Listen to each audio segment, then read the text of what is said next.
My name is James Fitchett. I'm a junior at James Madison University, and I went to Sam's Place, which is located in North Africa.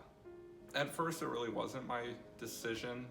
I pretty much was constantly asked by Cru staff to go because they knew I was ready and that I would be a great addition to the team, and also they needed a lot of guys in order to accept more women to the team, so they were really encouraging me to do that.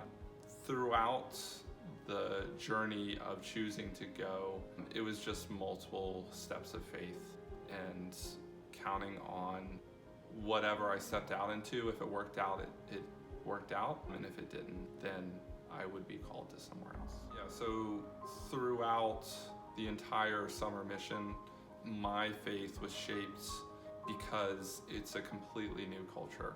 There's not much besides a few Toyotas you might have on the road that's similar to the United States, and you have to rely on God when you are constantly pushed outside your comfort zone. You also have to rely on your team a lot. Keep communication open and allow them to support you and pour into you and just give you gospel-centered wisdom. The Cru staff that were there for long-term, the stinters, really helped my faith journey by constantly pointing me back to Christ and allowing me to become more sanctified in a way. This was also shown throughout my support raising process because I had to constantly be like, well, this is in the hands of the Lord now.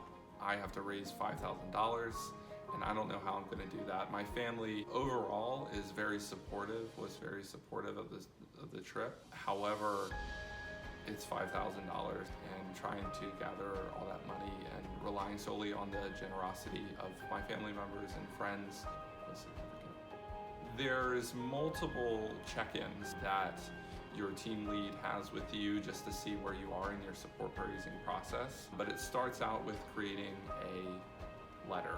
And this is just updating people on the status of what's your faith journey like, what you're doing with JMU Cru, and how it might grow or how you might build better gospel-centered relationships throughout the trip, and how you are able to carry that knowledge on to ministry throughout your lifetime.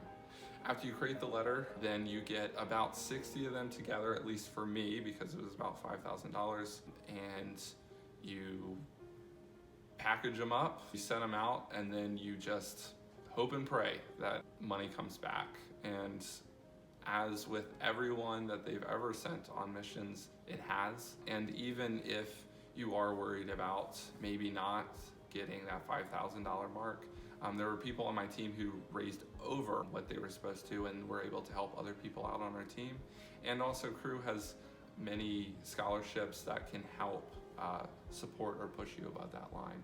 Overall, it was nerve-wracking at first, but in general, it was fantastic. So fears being one, going to a brand new country with a completely new culture without any constant contact with family or things back home. There's a general disconnect with social media and anything that would allow you to hang on to what you have here as comforts. There is also just the constant idea that water there, when it comes from the tap or water fountains, that you have to buy bottled waters because it has a high mineral content.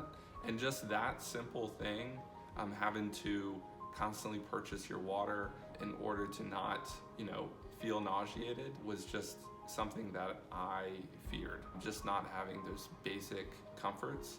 However, because my team was so supportive and because our leads had such wisdom and everyone is going through the same thing at the same time, and there's also the stinters who are people from typically Western countries who have been in the place for long term, they've had to adapt their lifestyles to it. And seeing that example that they're able to do it makes it a whole lot easier to do it.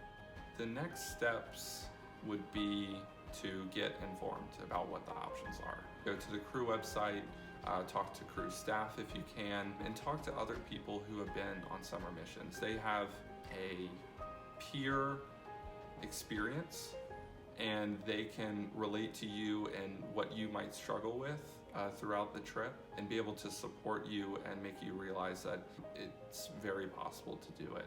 Also, consider whether or not you want to stay stateside or you would like to go overseas. Personally, I think that going overseas allowed me to grow a lot more, because it just stripped me of the things that I took for granted and allowed me to appreciate the gifts that God has given to me. So yeah, just get informed and make that first step. Just say, yes, God, I'm gonna go. And if this is not what you're calling me to, then so be it. And I'll try for the next thing and the next thing, but ultimately, his plan for your life is the greatest, and growing his kingdom is all that matters.